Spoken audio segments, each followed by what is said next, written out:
Good afternoon. So, got the introduction talking about how to emerge back, right? We as Nielsen are expected to talk about the context we are today living in. And unfortunately, this is the time of slowdown. Yes, we are going through the slowdown. So let's first address the elephant in the room, the elephant by the name slowdown. What is it all about? Where is it coming from? Is it going to stay longer? And if yes, then what do we do to come out of it? What you're seeing over here is how the consumption, the FMCG consumption in India has trended over the last 2 years. We've had the good fortune of 10% plus growth in 2017, 2018. Unfortunately, that did not continue in 2019.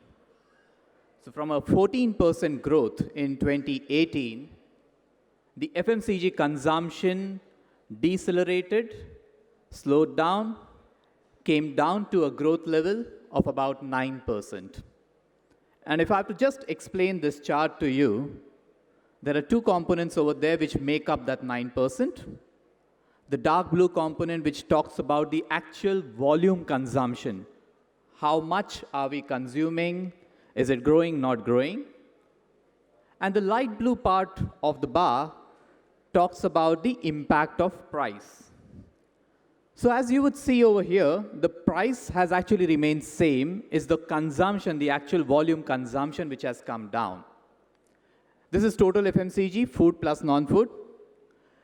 If you look at food, only food as such, we see a similar trend. From a 15%, it's come down to about 11%, which basically means non-food has definitely come down even more.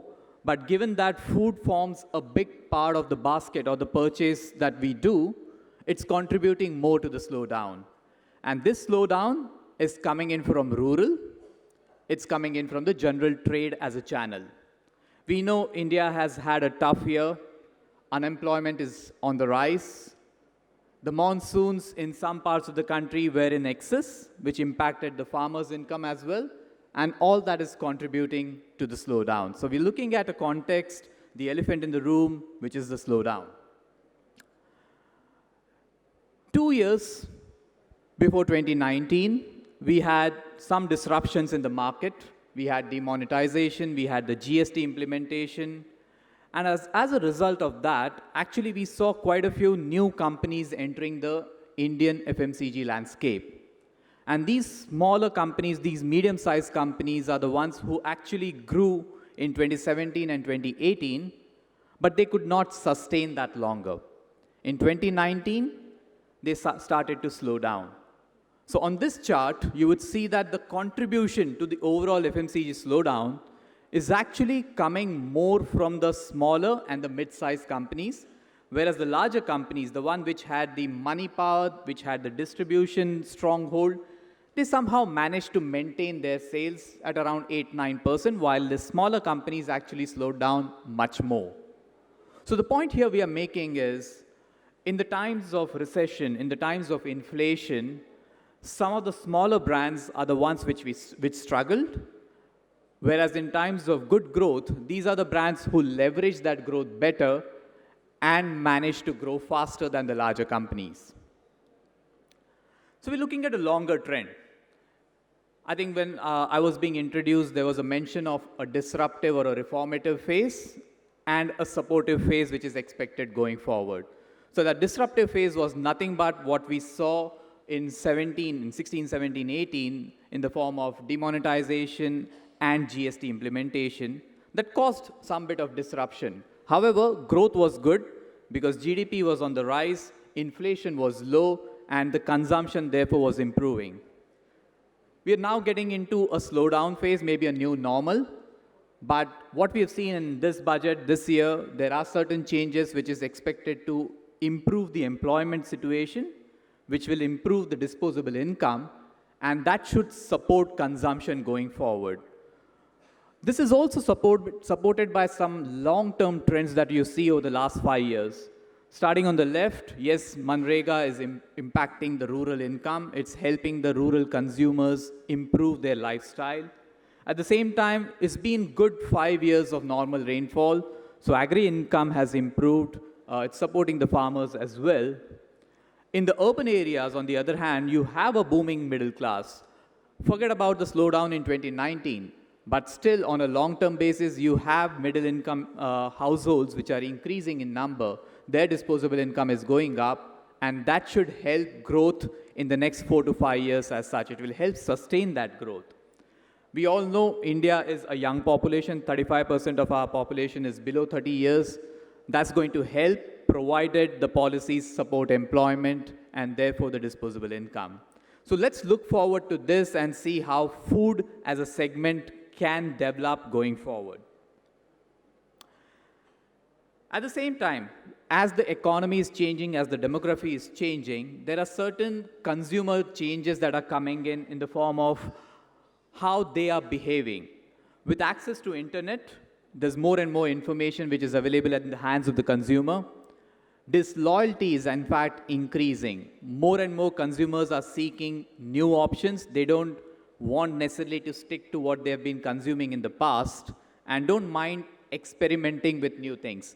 So keep that in mind, whether it's food retailing, whether it's QSRs or dining, or any form of retailing as such. Newness is what consumers look for.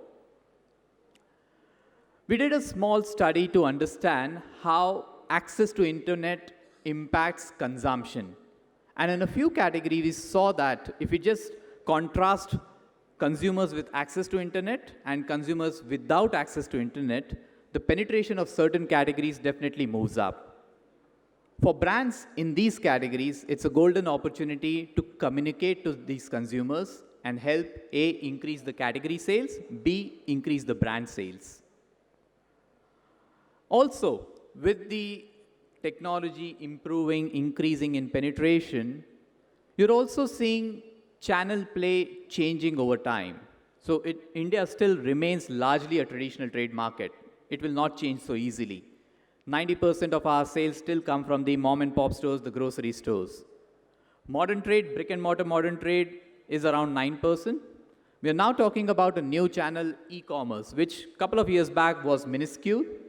Today, it is at 2% at an all India sales. It is 6% in the larger metros. And FMCG as a category is 11% within e-commerce. So that's a channel which is emerging. And in the next 3 years, from a 2% contribution, it is expected to move up to 5%. So for your brands, for your categories, look for opportunities on these two channels, modern trade and e-commerce. Keep this in mind that about 67 or 2/3 of your sales can be controlled by aspects like the right price point, availability, and awareness. And how do we do this? Look for unlocking non-consumption. We've given some examples how brands are doing this. Look for sparking a new need. How can you get something which excites a kid, also excites an adult? Look for personalization, which is happening in a lot of food categories. Look for channel focus, where you can have your brand enter one channel first and then expand to the other channels. And obviously, look for pack and price combinations, which will help your brand grow. So to end, I would just say keep 3 things in mind when you look at your business, whether it's a brand, whether it's a retail outlet, or whether it's fine dining restaurants. Innovation and renovation is required even during this slowdown to keep reinventing your brand. Distract and engage your consumer or your shopper, and look at them online as well as offline. Bricks and clicks, which will help sustain even in this slowdown. Thank you.